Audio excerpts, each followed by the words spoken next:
Doma Sports Talk worldwide with some news from the world of boxing. So y'all know what time it is. You ain't in a rush to get concussed. Now we got about 2.5 days for the big one. Terrence Bud Crawford, Canelo Cinnamon Alvarez. Face of boxing versus the legend of boxing. It is what it is. Big fight. But let's make sure it's clear. I always like to make sure we remind you we got a fighter coming up 2.5, 3 divisions up to fight Canelo Alvarez. If Canelo Alvarez would have fought, David Benavidez or David Morrell for lucrative money at the 168-pound division before them having to go up in weight because he didn't do it for over 2 years, we wouldn't even have to have this fight. So that's why, but it's still a significant fight. But at the end of the day, if Canelo would have fought the guys his size, this wouldn't have to happen. Good guys. But we're here now.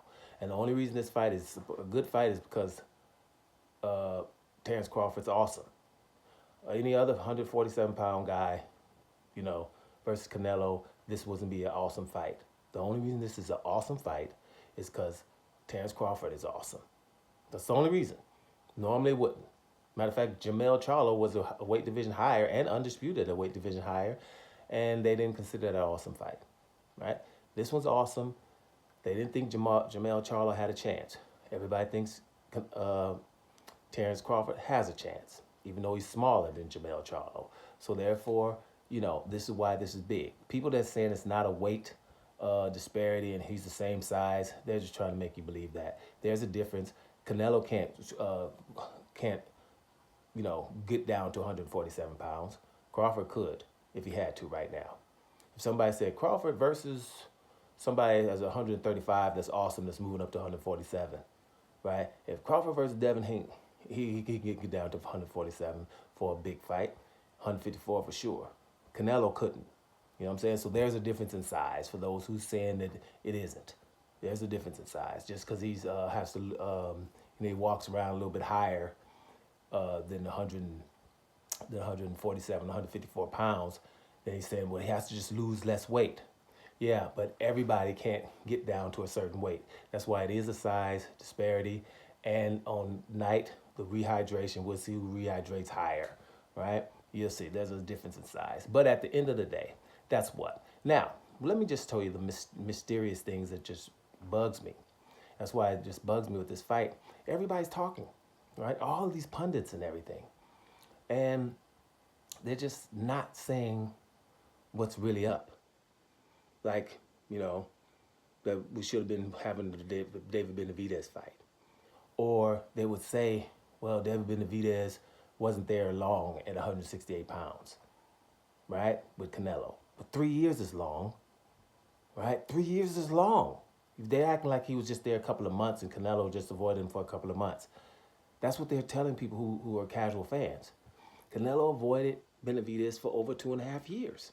He was his mandatory. Benavidez was there and a champion at 168 before Canelo, right? And so Canelo just said, I'm not fighting him, I'm going to fight around him. The Belangas, the Jaime Munguez, the John Ryders, and all that stuff. He fought around the guy instead of him, right? And at the same time, about half a year later, David Morrell was WBA mandatory. And both of these guys were there for about 2 years with Morrell. So he didn't fight them and they had to eventually go up, with never getting an opportunity to fight for undisputed themselves. That's not mentioned. So that brings me to the question what no one is saying, because Canelo was an all-time great. So most all-time greats dominated a division. Okay? The question is, which division did Canelo dominate? And just really, before you do your answer, make sure you think about it. He was at 154. Did he dominate 154? Do you remember the champions there? You had Jamel Charlo, I think it was WBA. WBC was Jamal. WBO was your boy, Demetrius Andrade. Canelo was Demetrius Andrade's mandatory. Didn't want to fight him. So much so that Demetrius didn't get any fights, and they stripped him, gave it to Liam Smith. Canelo fights Liam Smith. Didn't unify with either of the Charlos. So you have both Charlos at 154 and Demetrius Andrade. Was Canelo the dominant guy there? The guy that didn't want to fight either one of those guys? Is he the dominant guy? Are you so crazy about Canelo that you would say he was the best guy at 154 without proving it? No, you wouldn't, because you're a pretty decent person, right? So he goes to 160. You had Gennady Golovkin there. He didn't want to fight him, right? Fights him, loses to him, but gets a draw. Second fight is doped. And we wonder why he's standing in front of him, because he was doped, right?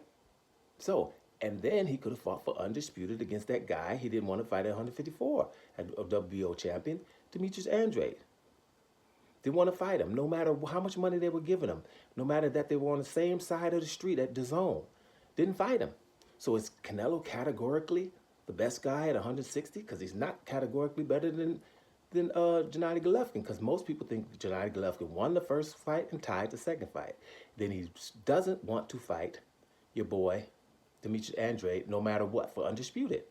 Then when he becomes champion, he doesn't want to fight Jamal Charlo again and accepted a franchise title instead of fighting him. When we know how egregious the franchise title is. So can we categorically say that he's the best at 160? You wouldn't do that, or something would be mentally wrong with you. So you're not mentally ill, so you wouldn't do that.